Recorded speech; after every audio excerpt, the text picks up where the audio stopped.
त्यांच्या पुढे जाईल असा विश्वास मुख्यमंत्र्यांनी व्यक्त केला।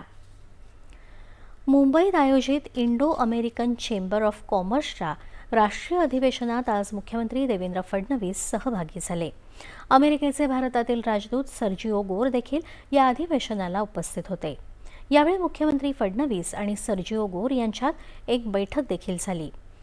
ज्या तंत्रज्ञानात आणि व्यवसायात अमेरिका पुढे आहे त्या क्षेत्रात अमेरिकेसोबत भागीदारी कशा प्रकारे करता येईल, तसंच गुंतवणूक कशी आणता येईल याबद्दल, तसंच विद्यापीठं असतील, डीप टेक असेल किंवा सेमीकंडक्टर आणि डेटा सेंटर्स असतील या संदर्भात चांगली चर्चा झाल्याचं मुख्यमंत्र्यांनी सांगितलं।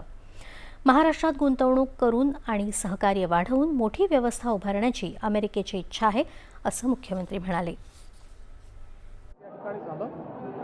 आणि त्या अधिवेशनामध्ये अमेरिकेचे जे राजदूत आहेत भारतामध्ये सर्जिओ गोरजी हे पण त्या ठिकाणी उपस्थित होते। त्यांच्यासोबत एक बैठक देखील झाली आणि विशेषतः ज्या टेक्नॉलॉजीजमध्ये आणि ज्या बिझनेसेसमध्ये अमेरिका पुढे आहे त्यांच्यासोबत आपल्याला पार्टनरशिप कशी करता येईल, आपल्याकडे इन्व्हेस्टमेंट कसं आणता येईल, युनिव्हर्सिटीज असतील, डीप टेक असेल, सेमीकंडक्टर असतील, डेटा सेंटर्स असतील, या संदर्भात चांगली चर्चा झाली। आणि मला असं वाटतं की पुढच्या काळामध्ये चांगल्या पद्धतीनं त्यांचीही अपेक्षा आहे आणि इच्छा आहे की महाराष्ट्रासोबत आणि आपल्या बिझनेससोबत कोलॅबरेट करून इथे एक मोठी इकोसिस्टम डेव्हलप करायची त्यांची इच्छा आहे। त्यामध्ये आजची बैठक ही अत्यंत महत्त्वाची।